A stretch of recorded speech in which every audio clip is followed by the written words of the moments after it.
大家好，这一间房间其实有特殊的情感早年曾经自己一人跟狗呢，在老家这边住了约1年的时间不过因为比较边间的原因，没有人居住后，也就比较潮湿这原本的实木贴皮也就自己撬开来了。原本是打算全部拆掉重贴因此刷漆时也就便宜行事，就没有做保护的动作。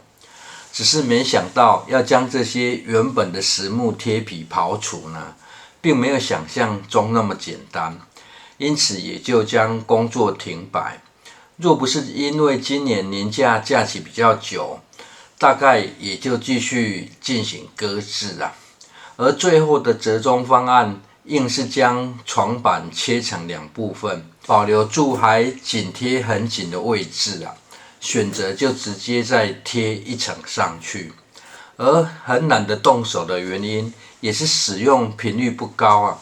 修整过后，就连自己也只在这里打过瞌睡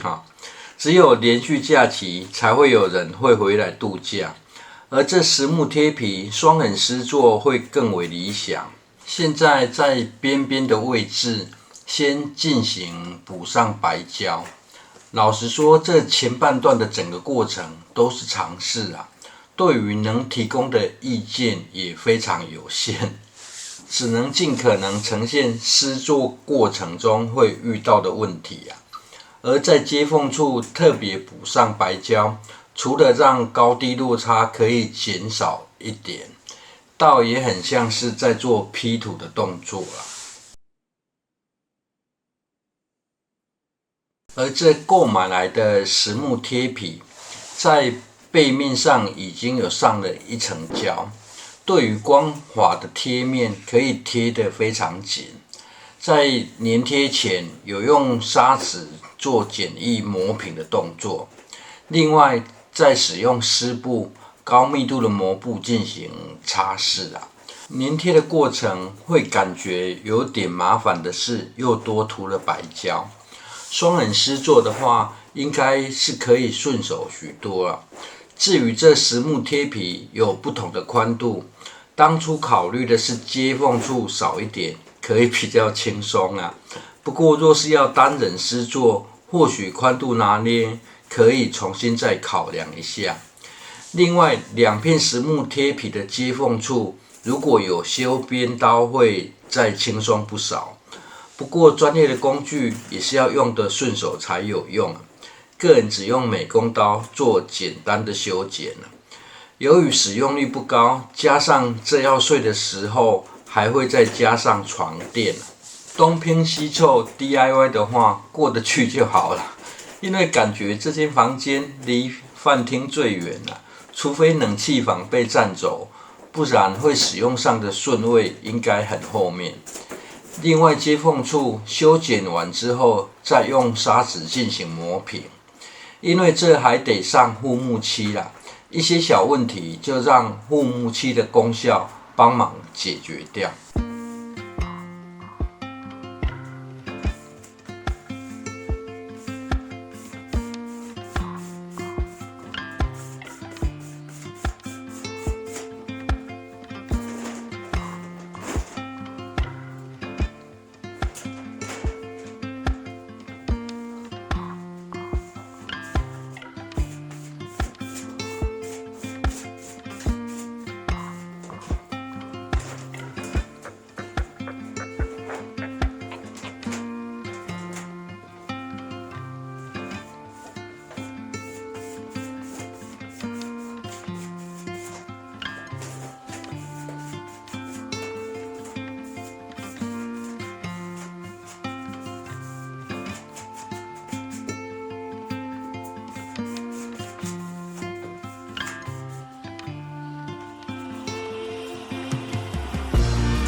粘贴改造后的状况，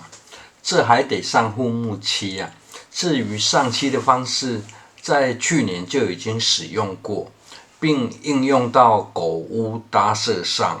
甚至因为狗屋空间小，操作说明也会比较快啊。过程感觉其实变化还蛮厉害的。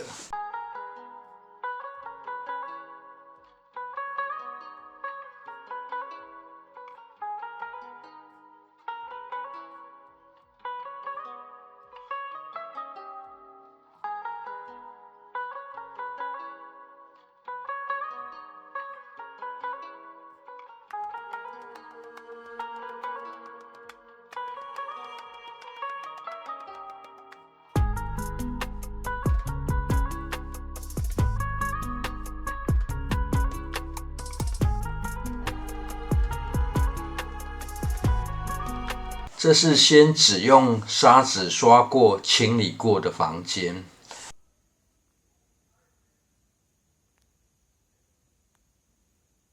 刷上2层底漆后，感觉就有改善的效果。底漆的目的是要保护实木贴皮，因为护木底漆除了可以增加硬度，因为有粘性，也可以让缝隙有补平的效果。至于在涂上护木面漆，主要的功能除了优化表面的光滑度，也有保护护木底漆的效果。这面漆使用的是哑光的护木面漆啊。若是想要让表面更亮，就可以选择亮光的材质。而护木漆本身是水性的材质啊，就依照瓶身说明，加水进行低度稀释啊。涂刷护木漆的过程比刷油漆轻松快速许多啊，反正就是从做中学嘛。老房子 DIY 如果要求不高，是可以自己来，尤其若只是要重新上漆进行维护啊，自己来算是难度比较低啊。单纯上漆的工时比较短，干燥后再上一层漆的等待时间也不久啊。至于若是要拆掉重贴呢，就得多考量了。因为如同影片一开始，这下层一开始粘的很可能是强力胶啊，要清除非常费力跟费时啊。